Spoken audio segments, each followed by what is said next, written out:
내 힘으로 어찌할 수 없는 그런 큰 문제들을 우리 삶 속에서 만날 때가 있습니다. 문제가 너무 커서 당황스럽고 그냥 앞을 탁 가로막고 있는 큰 산을 맞닥뜨리는 것 같아서 고개가 숙여지고 어찌할 줄 모르는 그런 일들이 우리의 삶 속에 생길 때가 있습니다.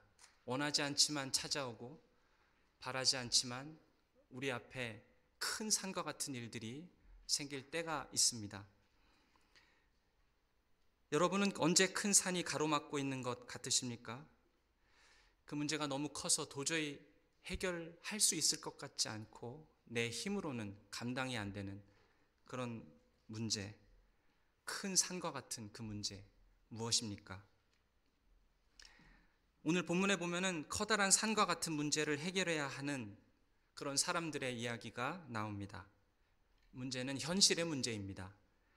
14절 말씀을 보시면 그들이 무리에게 이르매 한 사람이 예수께 와서 꿇어 엎드려 이르되 주여 내 아들을 불쌍히 여기소서 그가 간질로 심히 고생하여 자주 불에도 넘어지며 물에도 넘어지는지라. 한 아이가 있는데 그 아이의 온 삶 동안 이 간질이라는 병에 걸렸던 것 같습니다. 귀신이 들려서 이 아이를 물에도 던지고 불에도 던지고 아이가 태어나면서부터 많이 고생한 것 같습니다. 근데 치료할 수 있는 방법이 없었어요. 아이뿐만 아니라 이 아버지도 도저히 이 질병을 고칠 방법이 없어서 이 귀신 들린 이 아이를 고칠 수가 없어서 산 앞에 서 있는 것처럼 옮길 수 없는 큰 문제 앞에서 많이 좌절하고 낙담했던 것 같습니다. 그래도 안 되니까 예수님의 제자들에게 데리고 나온 것이죠. 16절 말씀을 보시면 내가 주의 제자들에게 데리고 왔으나 능히 고치지 못하더이다. 이 제자들도 귀신을 쫓아내려고 애를 썼는데 이 아이에게 든 귀신을 쫓아낼 수가 없었던 것 같습니다. 많이 당황했어요. 몇 달 전만 해도 예수님이 파송하시고 둘씩 짝지어서 전도 여행을 보내실 때만 해도 자기들은 예수님께 귀신을 쫓아낼 수 있는 권세, 병을 고칠 수 있는 권세를 받아서 실제로 귀신도 쫓아내고 기적을 행하기도 했었습니다. 근데 이번에 이 아이의 귀신을 쫓아내려고 하였는데 왜 지금은 안 되는 거지? 전에는 했는데 왜 지금은 안 되는 거지?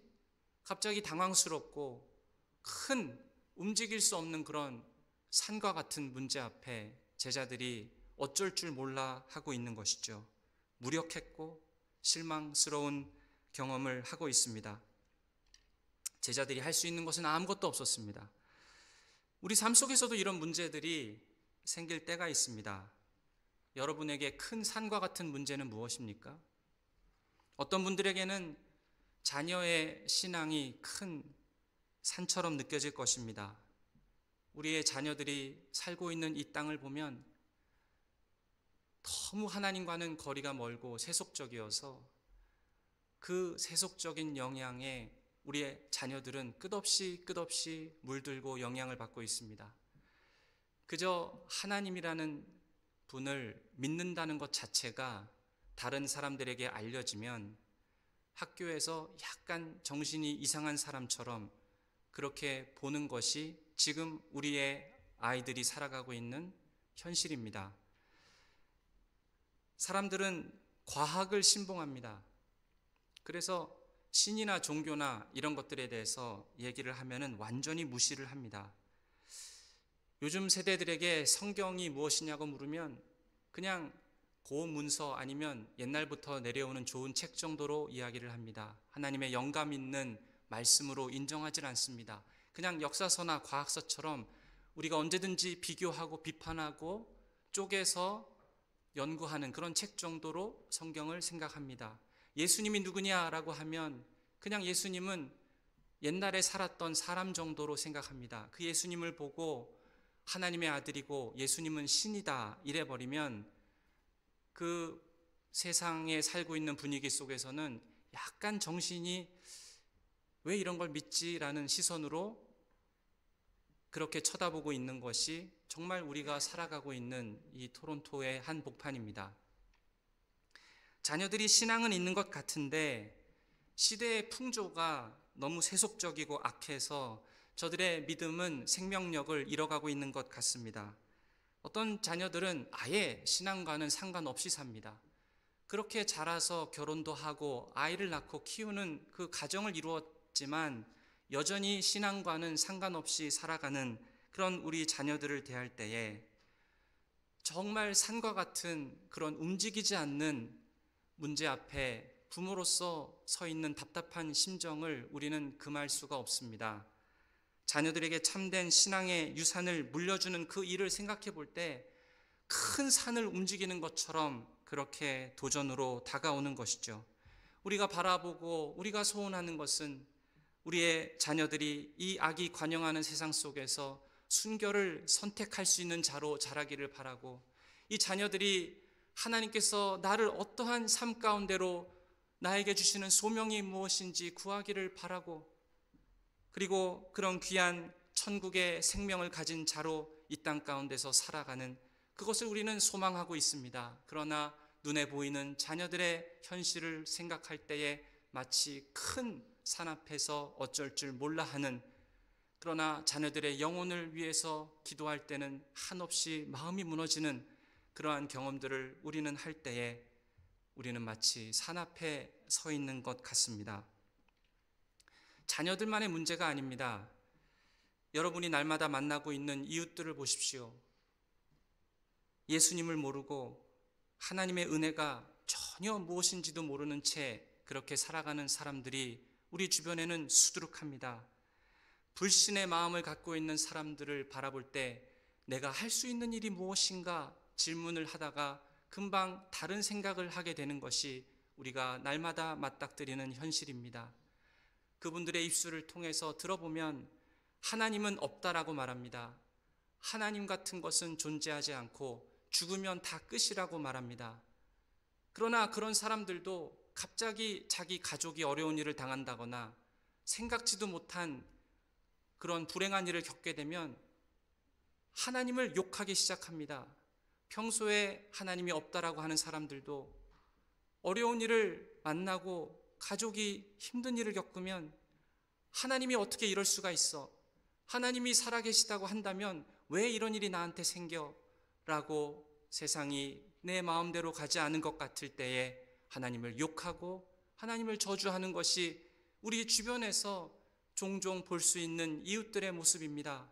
그런 이웃들 앞에 설 때에 우리가 할 수 있는 것이 무엇일까 생각해 보면 답답하고 큰 산과 같은 문제 앞에 서 있는 느낌을 지울 수가 없습니다. 이런 이웃들만 문제가 아닙니다. 예수를 믿지만 그러나 우리 자신의 모습을 생각해 볼 때에 죄 가운데 빠져 있는 우리, 죄의 영향 아래 빠져 있는 우리를 생각해 볼 때 역시 해결할 수 없는 이 죄의 큰 짐이 마치 큰 산 앞에 서 있는 것처럼 느껴질 때가 있는 것이죠. 죄의 문제를 해결하고 영적인 심령의 부흥을 만들어낼 수 있는 자가 도대체 누가 있겠습니까? 도저히 움직일 것 같지 않은 이런 거대한 산, 이 죄가 우리 앞에 서 있을 때 낭망했던 순간이 한두 번이 아닙니다. 사탄과 죄에게 자기 자신을 내어줬던 일이 한두 번입니까? 그 일을 겪고 나서 우리 마음속에는 거짓된 평안과 거짓된 만족이 우리 가운데 있는 것을 보게 됩니다. 그리고 그 일이 지나고 나고 죄를 짓고 난 다음에 우리 마음속에 있는 절망과 슬픔과 비참함이 우리를 사로잡아 옵니다. 그런 문제들을 우리 눈앞에 보고 있을 때에는 마치 우리가 움직일 수 없는 커다란 산 앞에 서 있는 느낌을 지울 수가 없는 것이죠. 여러분의 삶에는 어떤 큰 산이 버티고 있습니까? 그리고 그 산을 만났을 때 여러분은 어떻게 하십니까? 오늘 본문에 보니까 이 귀신 들린 아이의 아버지는 예수님께 달려가서 무릎을 꿇습니다. 절박한 심령으로 예수님께 나아갑니다. 그런데 예수님의 대답을 보십시오. 17절에 예수께서 대답하여 이르시되 믿음이 없고 패역한 세대여, 내가 얼마나 너희와 함께 있으며 얼마나 너희에게 참으리요, 그를 이리로 데려오라 하시니라. 믿음이 없고 패역한 세대여, 누구를 가리켜 하는 말입니까? 아마 그 자리에 예수님 옆에 있던 모든 사람은 예수님의 이 말을 듣고 마음의 찔림을 받았을 것 같습니다. 제자들일 수도 있고요, 아니면 이 병든 아이의 아버지일 수도 있습니다. 예수님께서 지금 믿음이 없고 패역하다라는 말은 하나님의 진리가 너희 앞에 있는데, 모든 생명과 능력의 근원이 너희 앞에 서 있는데 왜 그를 의지하지 못하느냐, 왜 그를 인정하고 바라보지 못하느냐, 왜 나를 바라보지 못하느냐 라고 하시면서 예수님께서 많이 실망하셨던 것 같습니다. 그런데 곧 이제 아이를 예수님께서 데려오라고 하시죠. 18절 말씀을 보니까 이에 예수께서 꾸짖으시니 귀신이 나가고 아이가 그때부터 나으니라. 예수님께서 말씀 한마디 하실 때에 이 귀신이 너무나도 쉽게 떠나가 버립니다. 그렇게 해결할 수 없을 문제 같았는데, 큰 산처럼 버티고 있었는데 내 지혜와 내 경험과 내 능력으로는 감당이 안 되는 너무나도 큰 일이었는데, 한순간에 이 산과 같은 문제가 다 떠나가 버리고 문제가 해결되고 있는 것이죠. 그 일을 옆에서 지켜보던 제자들 마음속으로 궁금해졌습니다. 의아해했습니다. 예수님께 질문을 합니다. 19절에 이때 제자들이 조용히 예수께 나와 이르되 우리는 어찌하여 쫓아내지 못하였나이까? 제자들이 물었습니다. 불과 몇 달 전만 해도 기적을 행할 수 있었고 귀신도 쫓아낼 수 있었는데 왜 지금은 안 됩니까? 왜 우리는 이런 능력이 없었던 것입니까? 과거에 있었던 귀신을 쫓아내는 그 경험이 나에게 충분하지 않아서 이런 걸까요? 아니면 내가 죽기 사역을 할 때 뭔가 내가 말했던 그 문장이 좀 부족해서 그런 걸까요? 도대체 문제가 무엇인지 예수님한테 와서 물어봤던 것이죠. 그런데 예수님의 대답은 다 아니라는 것입니다. 예수님께서 대답하십니다. 20절 말씀에 이르시되 너희 믿음이 작은 까닭이라. 제자들이 실패했던 이유는 저들의 믿음이 작았기 때문입니다. 믿음이 없는 것은 아닌데 이 시대 가운데 불신앙 때문에, 그리고 이 시대에 있는 그 의심, 이런 것들에 저들의 믿음이 압도를 당합니다. 세상의 그런 풍조에 압도를 당합니다.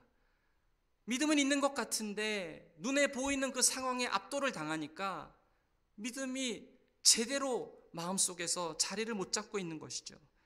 이 상황에서 귀신을 쫓아낼 수 없었던 이유라고 말씀하신 것입니다. 그러면서 예수님이 이어서 말씀하십니다.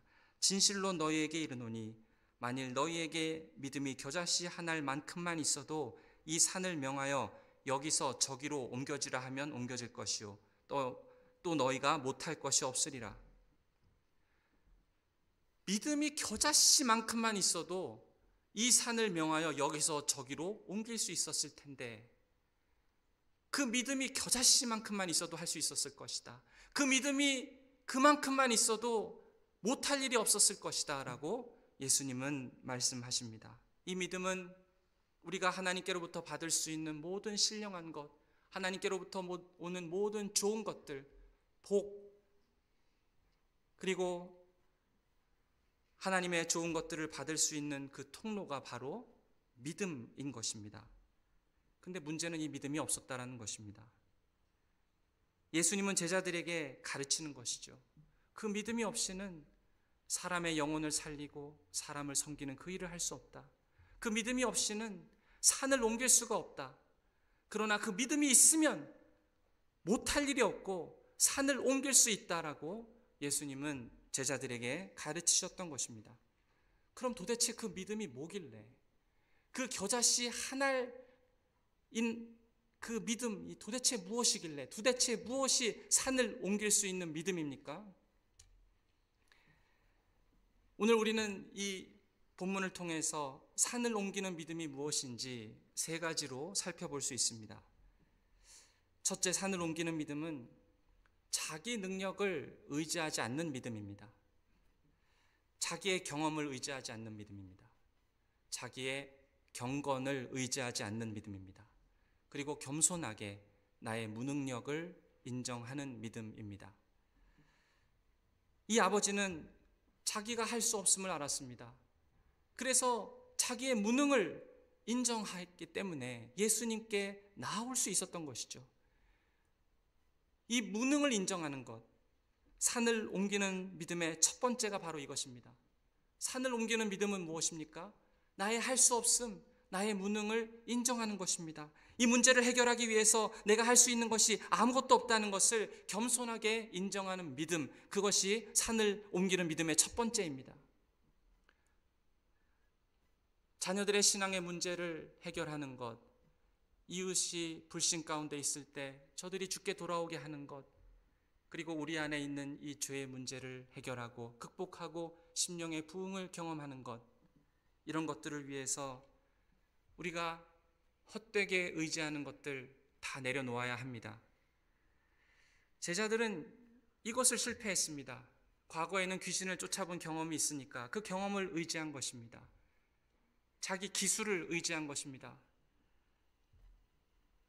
그러나 이런 영적인 일들은 내 경험 의지에서 되는 것이 아닙니다.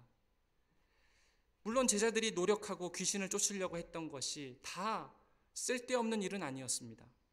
그것 자체로 참 귀한 일입니다. 그러나 귀신을 쫓아내고 산을 옮기기에는 부족했다라는 것이죠. 우리가 이 영적인 일을 하려고 할 때에, 산을 옮기는 일을 하려고 할 때에 눈에 보이기에는 좋아 보이지만 사실 쓸데없는 것들이 몇 가지 있습니다. 어떤 경우에는 우리가 과학의 힘을 의지합니다. 성경 말씀을 과학의 권위를 가지고 잘 풀어내고 성경의 말씀이 과학으로 증명되는 것처럼 다른 사람에게 설명하면 저들이 이 말씀을 좋아하고 믿겠지라고 하는 생각, 사실은 그런 일로 인해서 다른 사람들이 성경을 믿게 되는 일은 일어나지 않습니다. 과학적인 근거를 잘 제시한다고 해서 사람들이 달리 생각하고 영적인 문제들이 해결이 될까요? 사람들이 그리스도에게서 멀어지고 불신을 갖고 있는 이유가 정말 성경과 과학이 어떤 조화를 이루어낸다는 것을 잘 설명하지 못해서 그런 걸까요? 그렇지 않습니다. 사람들이 성경과 멀어지고 하나님과 멀어지게 되는 것은 그들의 마음의 문제이기 때문이죠. 그들 마음속에 있는 완악함과 교만과 그리고 악함, 그것이 문제이지 과학의 권위가 설명이 안 돼서가 문제가 아닌 것입니다. 또 어떤 사람들은 논리를 잘 사용하면 사람들이 성경을 좋아할 것이다, 기독교를 받아들일 것이다 라고 생각하는 사람들이 있습니다. 그래서 기독교를 변호하는 그런 변증론을 많이 공부하면 잃어버린 영혼을 구원할 수 있을 것이다 라고 생각합니다. 논리로 잘 복음을 설명하면은 그 사람들이 그 논리를 듣고 정말 성경을 좋은 책이라고 여기고 예수 그리스도를 영접하고 받아들일까요? 그렇지 않습니다. 머리로는 이해할 수 있을지 모르나 그러나 실제로 자기 삶을 예수님께 드리고 회개에 이르게 되는 것은 논리로 할 수 있는 것이 아닙니다.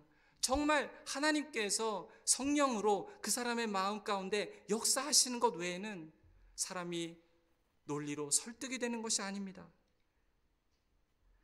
오히려 이런 변증론이나 과학적인 권위를 사용하려고 하는 것은 젊은 청년들, 믿음을 갖고 있는 젊은 청년들이 대학교에 갔을 때 그들의 신앙을 어느 정도는 도움을 주고 유익을 주기 위해서 이 변증론이나 과학적인 담론들이 도움이 될 때가 있습니다.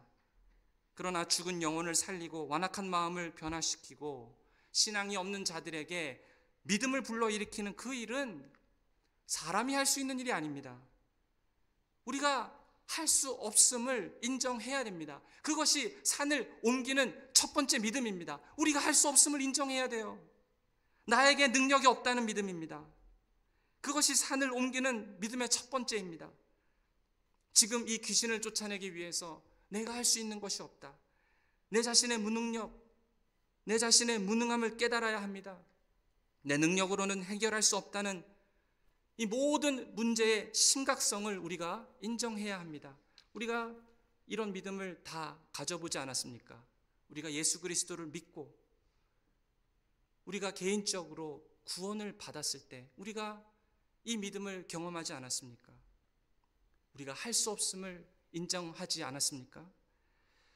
내가 구원을 받은 것이 내가 무슨 경건을 쌓았기 때문에 구원을 받은 것이 아니지 않습니까? 그렇죠? 내가 나의 구원을 위해서 할 수 있는 것이 도대체 무엇이었습니까? 내가 아무 일한 것이 없어도 하나님께서 나에게 은혜를 베풀어 주셔서 자격이 없지만 그러나 우리가 구원을 받은 것 아니겠습니까? 하나님의 그 구원의 은총을 생각해 보고 하나님께서 우리에게 베풀어 주신 그 은혜가 너무나도 큰데 그 엄청나게 큰 하나님의 은혜와 구원의 은총을 우리가 받기 위해서 내가 마치 무슨 자격이라도 어떤 요건을 갖추어야 할 것처럼 그렇게 생각을 한다면 그런 생각을 하면은 잘못된 것이죠. 그렇지 않습니까? 내가 신앙생활을 하기 전에 내가 많이 잘못 살았으니까 이런 저런 것들 좀 뜯어 고치고 저런 것들 좀 손보고 그 다음에 내가 신앙을 가져야지. 그렇게 생각하면 안 되지 않습니까? 여러분을 고치고 그리고 바꾸고 와야 그때부터 신앙생활이 시작되는 것이 아닙니다. 신앙생활이 시작되려면 제일 먼저 필요한 것이 무엇이죠? 내가 할 수 없음을 인정하고 내 구원을 위해서 내가 경건을 쌓는다고 해서 어떤 자격을 갖춘다고 해서 나에게 구원이 주어지는 것이 아니라 비록 나는 여전히 죄 가운데 있지만 그러나 하나님을 우리들이 바라보고 예수 그리스도를 믿는 그 믿음을 가진 다음에 그 믿음 이후부터 진짜 참된 변화가 우리 삶 가운데 일어나게 되는 것이죠. 나의 구원을 위해서 내가 할 수 있는 것은 아무것도 없구나. 내가 일한 것이 아무것도 없어도 하나님은 은혜로 나에게 이 귀한 선물을 주셨구나. 내 구원을 위해서 나에게 필요한 것은 내 능력, 내 경건이 아니구나. 내가 할 수 없다라는 것을 인정하는 것이죠. 그런데 이것이 그냥 제3자의 눈으로 보면 굉장히 하찮아 보입니다. 아니 뭐 할 수 없다는 거 인정하는 것이 뭐가 그렇게 대단한 것인가. 그런데 사실 내가 할 수 없다는 나의 무능함을 인정하는 것이 정말 대단한 일이 우리에게 벌어지고 있다는 사실을 우리가 잊어서는 안 됩니다. 많은 사람들은 평생을 자기 신화를 쌓으려고 하고 자기 이름을 쌓으려 하고 자기 자랑을 어떻게 해서든 자기의 이름을 높이려고 하는 그런 노력 속에서 그런 경향 가운데 살아가고 있는 사람들이 대부분입니다. 그러나 내가 할 수 없다라는 것을 인정하는 것 이 자체는 사실 우리 마음속에 엄청난 일들이 일어나고 있다는 것이죠. 그것이 믿음입니다. 그것이 산을 옮기는 첫 번째 믿음의 모습이에요. 정말 그 믿음은 겨자씨같이 작아 보이지만 그러나 엄청난 진리를 깨달은 것입니다. 다른 사람의 구원도 마찬가지입니다. 우리 자녀들의 신앙도 마찬가지입니다. 믿지 않는 자들이 주님께 돌아오는 그 일도 마찬가지입니다. 죄가 내 마음을 짓누르고 있는 것에서부터 벗어나 심령의 부흥을 경험하는 것도 마찬가지입니다. 다른 어떤 것이 필요한 것이 아닙니다. 많은 경험이나 과학적인 지식이나 어떤 논리나 이런 것들이 필요한 것이 아니라 내가 할 수 있는 문제가 아니구나. 이런 내 눈에 지금 일어나고 있는 산과 같은 일들은 이것은 내가 해결할 수 있는 그런 사안의 문제가 아니구나. 그 사안의 심각성을 바라보고 내가 할 수 없음을 인정하는 그 일이 우리 마음 가운데 일어나고 그게 정말 믿어질 때 그것이 바로 산을 옮기는 믿음의 첫 번째입니다. 둘째로 산을 옮기는 믿음은 하나님의 능력을 신뢰하는 믿음입니다. 이 귀신 들린 아이의 아버지를 보십시오. 이 아버지는 겨자씨만한 믿음을 보여줍니다. 이 아버지는 예수님께 나아가서 무릎 꿇고 있습니다. 간청하고 부르짖고 있습니다. 중요한 것은 내가 얼마나 경험이 많고 얼마나 많은 지식을 갖고 있는가, 그것이 아닙니다. 목사님, 기도해도 잘 안 되던데요. 기도해도 안 바뀌던데요. 사실 그런 질문은 여전히 자기 경험을 의지하고 있는 것이죠. 그러나 우리가 중요한 것은 이 산과 같은 문제를 만났을 때 나는 정말 누구를 의지하고 있는가라는 질문입니다. 우리는 전적으로 하나님을 의지하고 있습니까? 내가 정말 하나님의 능력을 신뢰하고 있습니까? 그것이 중요합니다. 산을 옮기고 싶으십니까? 그러면 산을 옮기는데 능력이 많으신 분, 그분을 신뢰해야 됩니다. 그분을 전적으로 바라봐야 됩니다. 그분이 행하실 수 있고 이 산을 옮길 수 있다라는 능력이 많으시다라는 그 사실을 우리가 바라보고 인정하고 그거를 믿어야 되는 것이죠. 이 온타리오에 있는 산이 있다라고 한다면 그 산을 번쩍 들어다가 저기 태평양 바다에 던지실 수 있는 분이 누구십니까? 우리 하나님이십니다. 그냥 문제가 산과 같다라는 그런 비유가 아니라 실제로 온 우주를 창조하시고 모든 지구상에 있는 생물과 이 땅과 하늘을 만드신 그분이 온타리오에 있는 산 하나 들어서 바다에 던지는 그 일을 왜 못하시겠습니까?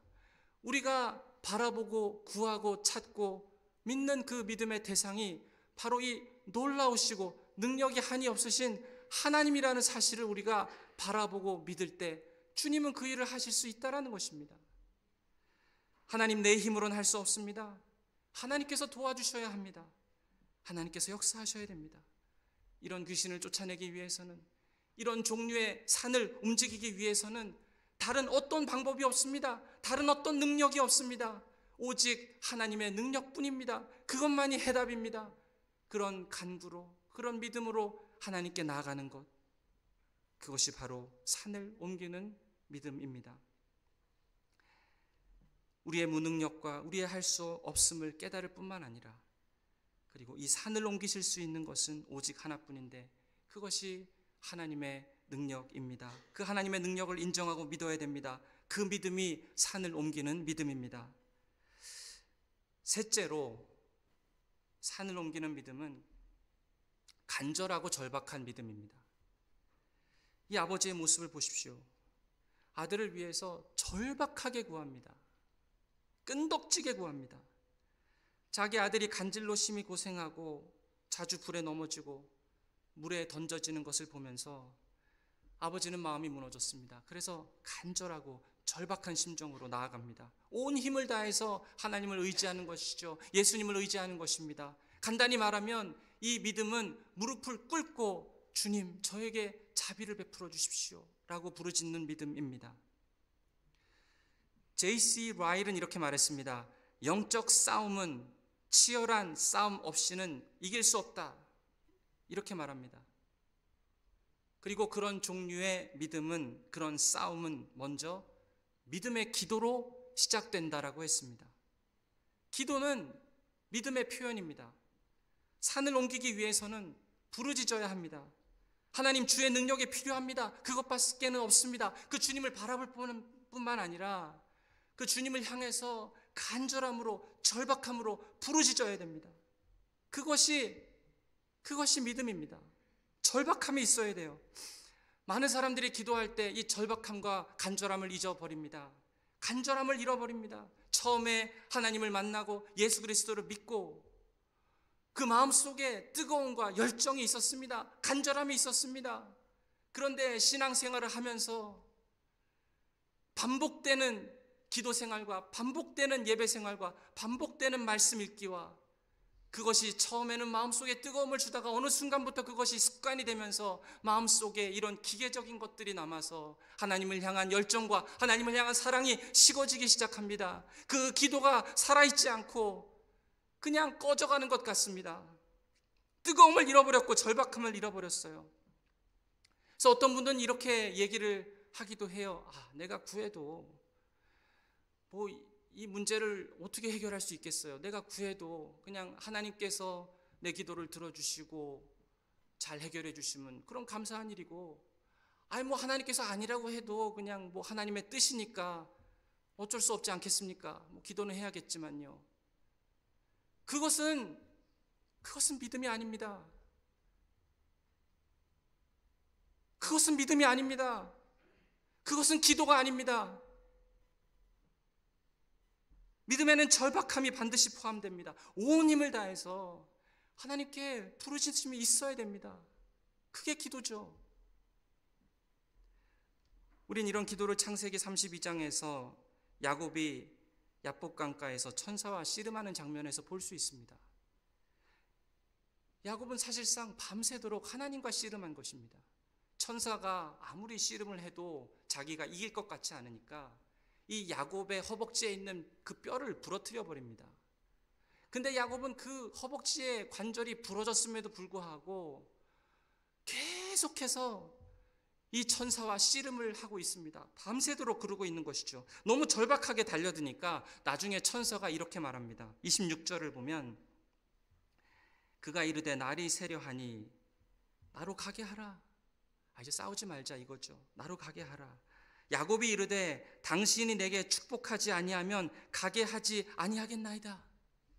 야곱은 이 천사가 자기에게 축복할 때까지 천사를 놓아주지 않습니다. 그만큼 절박한 것이죠. 나에게 복을 주시지 아니하면 나는 살 수가 없습니다라는 절박함으로 그렇게 씨름했던 것입니다. 그게 예수님이 말씀하시는 믿음의 기도예요. 그것이 산을 옮기는 기도입니다. 그것이 믿음입니다. 간절함과 절박함으로 기도 가운데 나아갈 때 그 믿음이 겨자씨같이 보일지라도 산을 옮기는 믿음이라는 것입니다. 사랑하는 여러분, 여러분 기도에는 절박함이 있습니까? 절박한 기도가 믿음의 기도입니다. 우리의 기도가, 우리가 절박하게 기도하면 하나님께서 마음을 바꾸시는 일이 일어날까요? 절박하게 나가면 하나님이 정해놓으신 뜻을 바꾸실까요? 그 기도가 하나님의 마음을 바꿀 수 있을까요? 우리가 이미 기도하기 전부터 하나님은 정말 우리가 필요한 것이 무엇인지 가장 잘 알고 계십니다. 그래서 이 기도가 하나님의 마음을 바꾸는 것은 아닙니다. 아니 그러면 절박하게 기도한다고 하나님 마음이 바뀌지 않으면 그럼 왜 기도해야 합니까? 기도가 하나님의 마음을 바꾸지 않는다고 해서 사랑하는 여러분, 그러면 이 기도가 아무것도 하고 있지 않는 것입니까? 그렇지 않다라는 것이죠. 하나님께서 yes라고 하든 하나님께서 no라고 하시든 하나님께서 우리에게 기도 가운데 응답하실 때가 있습니다. 하나님께서 분명한 하나님의 뜻을 보여주실 때가 있습니다. 제 경험을 보면 하나님께서 확실하게 하나님께서 자기의 뜻을 보여주세요. 그런데 그때 늘 함께 따라오는 것이 뭐냐면은 그 기도 가운데 절박함이 있었던 것 같아요. 그 기도 가운데 열정이 있었던 것 같습니다. 하나님께서 어떤 답을 주시던 하나님께서 이미 그 기도를 사용하고 계셨고 역사하고 계셨다라는 것이죠. 그 기도가 아무것도 하고 있지 않는 것이 아니라는 것입니다. 그 기도 가운데 내 마음이 변화되는 것을 저는 경험했습니다. 그 기도 가운데 하나님께서 자기의 뜻을 분명하게 보여주셨습니다. 그 기도를 통해서 내가 섬기고 있는 그 사람의 영혼의 그 심령 가운데 변화되는 그 일들이 일어나는 것을 보는 것이죠. 그 기도 가운데 하나님의 뜻이 드러나고 그 기도 가운데 하나님께서 우리의 심령을 바꾸고 그 기도 가운데 하나님의 뜻 가운데 우리를 동참시키는 그런 특권이 우리에게 있는 것입니다. 기도가 아무것도 하지 않는 것이 아닙니다. 그래서 기도할 때 간절하게 기도해야 합니다. 이번 6월 말에 있는 리더십 그룹 다 모여서 기도할 때 우리에게는 간절함이 필요합니다. 우리가 하고 있는 이 영적인 싸움은요, 우리가 왜 교회를 합니까? 사람들 한번 잘 섬겨보자고 교회를 하는 것입니다. 이 교회를 통해서 그리스도의 제자가 세워지는 것, 그것이 우리의 꿈입니다. 이 교회를 통해서 사람들 잘 섬겨보자고, 그리스도의 제자들이 잘 일어나고 이 교회가 말씀 위에 서는 것, 그것이 우리가 바라보고 그 길로 나아가는데, 이것이 사람이 할 수 있는 일이 아닙니다. 기도만이 이 일을 할 수 있습니다. 우리 자녀들의 모습들을 볼 때 정말 하나님과는 상관없이 말도 안 되는 그런 모습으로 살아가고 있는 것들을 볼 때 우리가 낙심하면 안 됩니다. 우리가 간절히 부르짖을 때 하나님께서 저들의 그 마음을 언젠가는 부드럽게 하실 거야 라고 믿고 반드시 부드럽게 하셔서 저들의 신앙이 새로워지고 영적인 부흥을 경험하게 하실 거야. 그렇게 될 줄로 믿고 간절하게, 그렇게 되면 다행이고 감사한 일이지만 안 되면 뭐 할 수 없지. 여러분, 그것은 기도가 아닙니다. 그것은 믿음이 아닙니다. 하나님께 나아갈 때 간절함으로 나가야 됩니다. 그날을 우리가 눈으로 보게 될 때까지 계속해서 기도의 씨름을 감당해야 됩니다. 사랑하는 여러분, 기도에 더 열심을 내셔야 됩니다.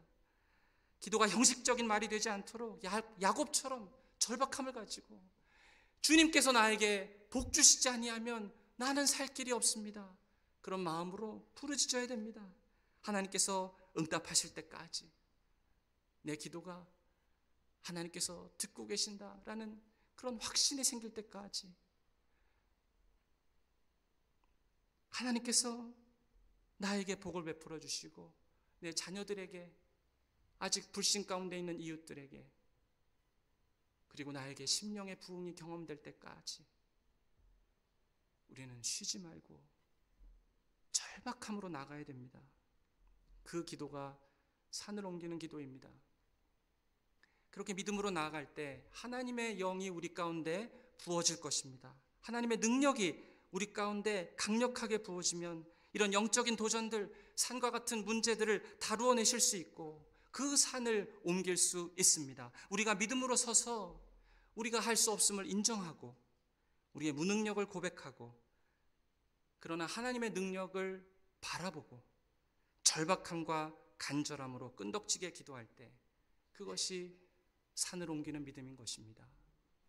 그 산을 옮기는 믿음 자체에 무슨 마술과 같은 힘이 있어서 하나님이 역사하시는 것이 아니라, 그렇게 기도할 때에 하나님께서 산을 옮겨주시겠다고 약속하지 않았습니까? 그 기도의 대상이시고 그 기도를 듣고 계시는 하나님이 능력이 한이 없으신 분이기 때문에 그 하나님께서 역사하실 것입니다. 하나님께서 반드시 우리의 삶 속에 역사하실 것을 믿으시기 바랍니다. 그 믿음을 통해서 하나님께서 역사하십니다. 이것이 주님의 약속입니다. 이것이 성경이 하나는 말하고 있는 바입니다. 그런 은혜와 복이 저와 여러분에게 있으시기를 주님의 이름으로 축원드립니다. 시간 같이 기도하시겠습니다. 우리 기도하실 때에